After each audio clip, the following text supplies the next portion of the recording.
তাপদাহ আর খরার হাত থেকে আমনের আবাদকে রক্ষা করতে ঠাকুরগাঁওয়ে ব্যবহার করা হচ্ছে বাঁধ প্রকল্পের জলাধার।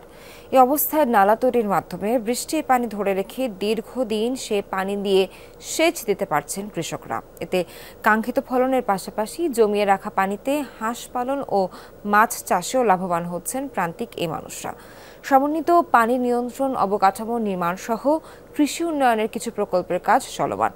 আগামী বছরের মধ্যে এসব প্রকল্পের কাজ শতভাগ শেষ হলে ১৩,০০০ হেক্টর জমি সেচের আওতায় আসবে বলে জানিয়েছে সংশ্লিষ্ট কর্তৃপক্ষ।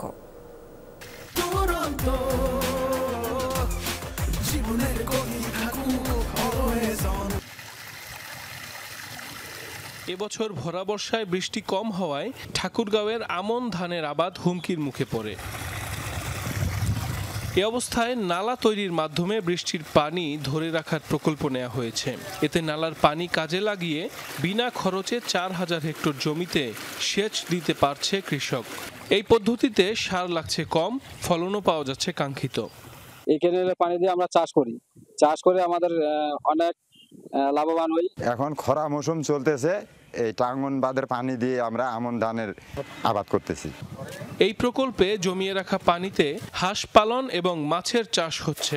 পরিকল্পিত ব্যবস্থাপনায় সারা বছর বাঁধের পানি ধরে রাখলে দীর্ঘদিন সুফল পাওয়া যাবে বলছে কৃষক। আমার ক্যানেলটা থাকা আমাদের উপকার হচ্ছে। আমি হাঁস পালতেছি, ডিম বিক্রি করতেছি, খাইতেছি। বুড়ি বাদ না থাকলে পানি আবাদেই জমিনে কোনো পানি থাকতো না। সংশ্লিষ্ট কর্তৃপক্ষ বলছে, সেচ প্রকল্প পুনর্গঠন, নদী তীর সংরক্ষণ ও সমন্বিত পানি নিয়ন্ত্রণ অবকাঠামো নির্মাণ প্রকল্পের কাজ চলমান।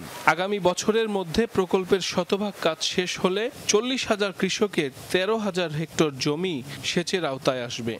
বর্তমানে একটি প্রকল্প চলমান আছে ঠাকুরগাঁও জেলার টাঙ্গন ব্যারেজ পরিবাদ ও ভলিবাদ সেচ প্রকল্প সময়ের পুনর্গঠন, নদী তীর সংরক্ষণ ও সমন্বিত পানি নিয়ন্ত্রণ অবকাঠামো নির্মাণ প্রকল্পের আওতায় আমরা সেচ কালগুলো পুনর্বাসন করছি। ধান রোপণের পর আমরা পর্যায়ক্রমে কিন্তু জমি শুকিয়ে নিতে পারি, যে আমরা জমিতে পানি দেবো, আবার হয়তো ২-৩ দিন জমি পানি যখন শেষ হয়ে যাবে ২-৩ দিন শুকিয়ে নেব, এবং এটিকে বলি আমরা অল্টারনেটিভ ওয়েটিং এন্ড ড্রাইং, পর্যায়ক্রমে ভেজানো শুকানো। এতে করে কিন্তু কুশির সংখ্যা বেড়ে যায়, পাশাপাশি ফলনও বেড়ে যায়।